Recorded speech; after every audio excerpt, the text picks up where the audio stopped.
नमस्कार, मी वर्षा आणि माझ्या एका नवीन मराठी ब्लॉगमध्ये तुम्हा सर्वांचं अगदी मनापासून स्वागत. आणि आज मी बनवले आहे गव्हाच्या चिकापासून पापड. तर ते मी कशा पद्धतीने बनवले ते सांगणार आहे आज. त्यासाठी मी कोणता गहू वापरला आणि कशा पद्धतीने ते भिजत घातले. तर चला तर मग आता रेसिपीला सुरुवात करूया. तर गव्हाच्या चिकाचे पापड बनवण्यासाठी प्रथम गहू घ्यायचा. तर गहू हे आपल्याला किती घ्यायचे आहेत, आपल्याला जेवढे, आता कोणी एक पायली घेतात, कोणी दोन पायल्या, तुम्हाला जेवढे पाहिजे तेवढे गहू घ्यायचे. परंतु गहू असा निवडायचा की ज्या गव्हाला चांगली चिक्की असेल. ज्या गव्हाला चांगली चिक्की असेल त्याच गव्हाचा खडा उतरतो. म्हणून गहू घेताना बोट गहू पण नाही घ्यायचा. बोट गव्हाला चिक्की नसते आणि त्याचा खडा पण उतरत नाही.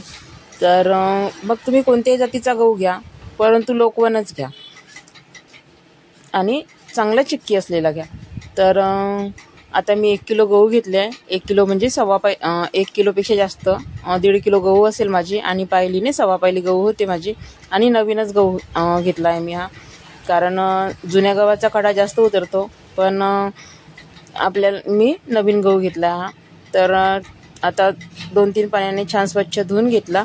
आणि त्यानंतर मग त्याला भिजण्यासाठी आपल्या हाताच्या बोटाने पूर्ण बोटं भिजेल इथपर्यंत पाणी ठेवायचं. त्याच्यापेक्षा जास्त पण नको आणि त्याच्यापेक्षा कमी पण नको. आणि छान 3 दिवस भिजत घालायचा. तर मी शुक्रवारी सकाळी भिजत घातले होते. शुक्रवारी भिजत घातले. तर शनिवारी त्याचं पाणी बदलवलं. आणि पुन्हा कालचा रविवार होता, तर काल रविवारी सकाळी पण पाणी बदलवलं. आणि ही वेळ आहे संध्याकाळची. तर खूप छान गहू भिजला होता. आणि अशा प्रकारे जर गहू भिजला, हे कसं ओळखायचं, तर गहू चांगला जर भिजला तर अशा प्रकारे पांढरं पाणी हे बाहेर निघते. आणि जर गहू भिजला नाही तर पांढरं पाणी बाहेर निघत नाही. तर अशा प्रकारे जर गहू भिजला तर पांढरं पाणी, आता माझं बघा पूर्णपणे पांढरं पाणी बाहेर निघालं आहे, म्हणजे गहू छान भिजला आहे. तर आता मी याला धुवून घेतला आहे पहिलेच, कारण जेव्हा आपण पाणी बदलवतो तरी पण गरमी असल्यामुळे त्या पाण्याला थोडा आंबट वास येतो. आणि वरची जी तामण आहे ती वरती येते थोडीशी. त्यामुळे जेव्हा आपण खडा घेणार, आता मिक्सरला लावणार किंवा पाट्यावर वाटणार, त्याच्या आधी 2दा गहू हे स्वच्छ पाण्याने आणि हलक्या हाताने धुवायचे, जेणेकरून हा जो चीक बाहेर निघत आहे तो पाण्यामध्ये गेला नाही पाहिजे. तर आता मी 2 पाण्याने स्वच्छ पहिलेच धुतलं होतं आणि त्यानंतर तुम्हाला दाखवलं. तर आता मी मिक्सरला वाटून घेणार आहे किंवा पाट्यावर पण वाटू शकता. आता गाळायसाठी मी ही गाळणी घेतली आहे. आणि गाळणीने गाळल्यानंतर मग पुन्हा फडक्याने गाळणार आहे. एक चांगला पांढरा दुपट्टा घ्यायचा आणि त्याने गाळायचं. तर आता मिक्सरमध्ये लावून घेणार आणि त्यानंतर मग गाळून घेणार. तर थोडं पाणी टाकत जायचं आणि चालू बंद करून मिक्सर असं, म्हणजे खूप अशी बारीक पेस्ट नाही बनवायची आहे. जर बारीक खूप वाटलं आपण तर त्याची जी तांबण आहे, म्हणजे तांबे हे असते, लालपणा जो असतो तो पूर्ण खड्यामध्ये उतरतो आणि पापड लाल होतात.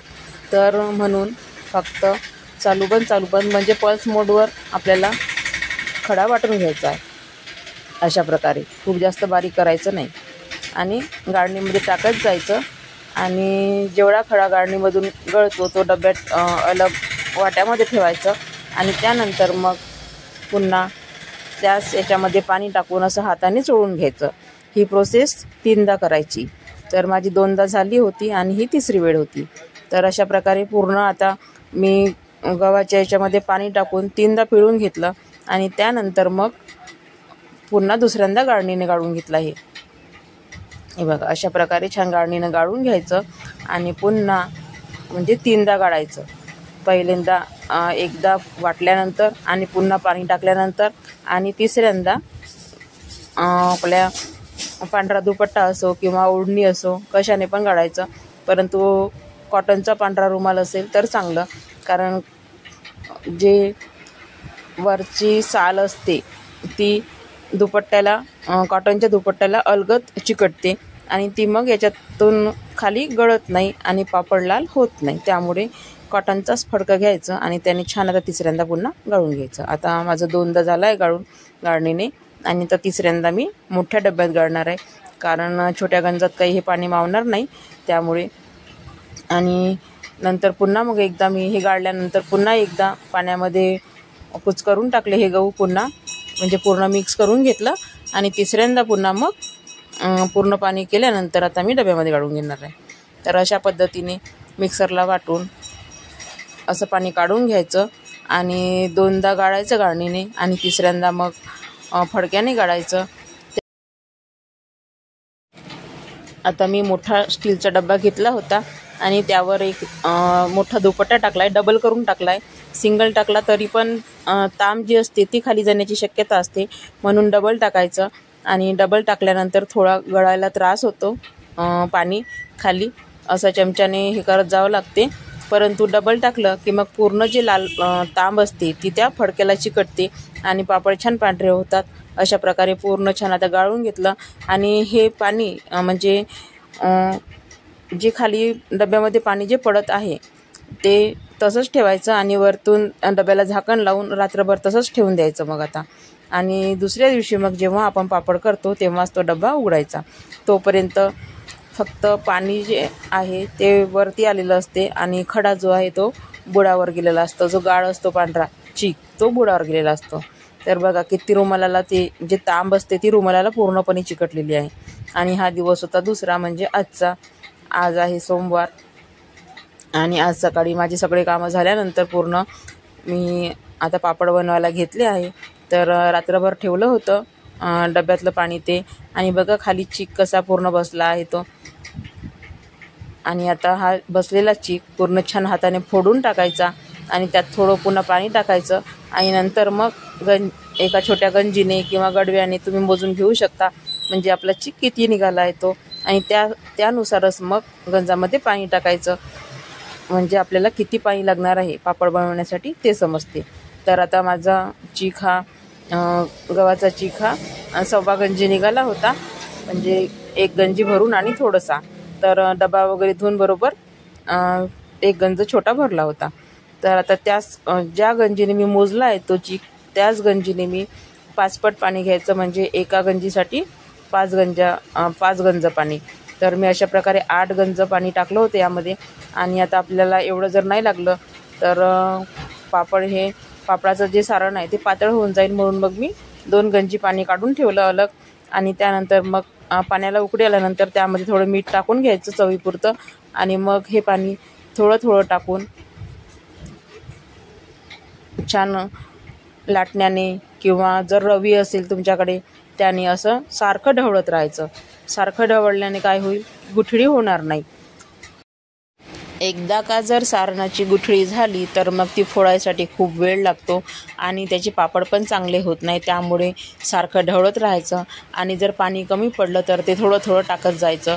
एकसारखं पण पूर्ण पाणी टाकायचं नाही, त्याने सुद्धा गुठळ्या पकडतात, म्हणून थोडं थोडं पाणी टाकायचं आणि लागेल तेवढंच पाणी टाकायचं.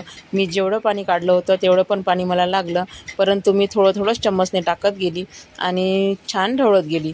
तर ढवळल्यानंतर मग आता शिजायसाठी याला 5 ते 7 मिनटं झाकून ठेवावं लागते. तर त्यासाठी जोपर्यंत याला छान चिकटपणा येत नाही आणि हे सारण हलकं होत नाही, म्हणजे जेव्हा आपण ते सारण पूर्ण फिरवतो टाकून तेव्हा ते असं जड असते आणि ते बुडावर गेलेलं असते. आणि जेव्हा ते शिजते सारण तेव्हा ते असं हलकं होऊन वरती असं फेस यायला लागतो त्याला, आणि जेव्हा फेस येतो आणि बुडबुडे येतात तेव्हा ते सारण शिजते. तर आता छान शिजायला आलं होतं माझं सारण ढवळताच, परंतु याला एक तरी वाफ काढावीच लागते, तेव्हाच पापड छान निघतात. नाहीतर मग आपण झाकलं नाही तर शिजत नाही आणि आपल्याला जरी असं वाटलं की हे सारण शिजलं आहे तरी पण मग पापड नाही चांगले निघत, म्हणून याला झाकावंच लागते. म्हणून आता ढवळल्यानंतर मी आता 5 मिनटं छान झाकून देईल आणि 5 ते 7 मिनटं होऊ दिल्यानंतर झाकून ठेवल्यानंतर मग पापड टाकासाठी तयार. तर मी हे सारण परातने झाकून ठेवलं होतं आणि बघा किती छान चिकटपणा आला आहे आणि हलकं पण झालं आहे सारण आणि छान फेस आला आहे, बुडबुड आला आहे. तर आता पापड टाकून घेणार आहे मी. त्यासाठी अंगणामध्ये एक मोठी छान बेडशीट अंथरून घेतली, त्यावर कॉटनचा जे धोतर असते ते मी सेपरेट पापड टाकासाठीच घेतला आहे. आमच्या घरी काही कोणी धोतर वगैरे लावत नाही, परंतु मी पापड टाकासाठी चिप्स वाळू टाकायसाठी हे धोतर घेतलं होतं कॉटनचं. तर आता पापड टाकायच्या आधी ते धोतर पाण्याने ओलं करायचं आणि त्यानंतरच मग बेडशीटवर टाकून घेतलं आणि आता मी पापड टाकून घेणार आहे. तर पापड टाकताना चम्मचने जेव्हा आपण पापड टाकतो तेव्हा ते अलगद टाकायचे, खूप असं घोटून घोटून त्याला फिरवायचं नाही चम्मचने, नाहीतर मग ते पापड पूर्ण याला कापडाला चिकटतात आणि पापड पुन्हा चांगले निघत नाही. म्हणून पापड हे अलगद टाकायचे आणि खूप फिरवायचं नाही. टाकले की एक पापड टाकला की सोडायचं आणि दुसरा पापड टाकायचा. अशा प्रकारे मी पूर्ण पापड टाकून घेतले. आणि कशी वाटली ही पापडची रेसिपी ते नक्की कमेंटमध्ये सांगा आणि व्हिडिओ आवडल्यास नक्कीच लाईक, शेअर आणि सबस्क्राईब करा.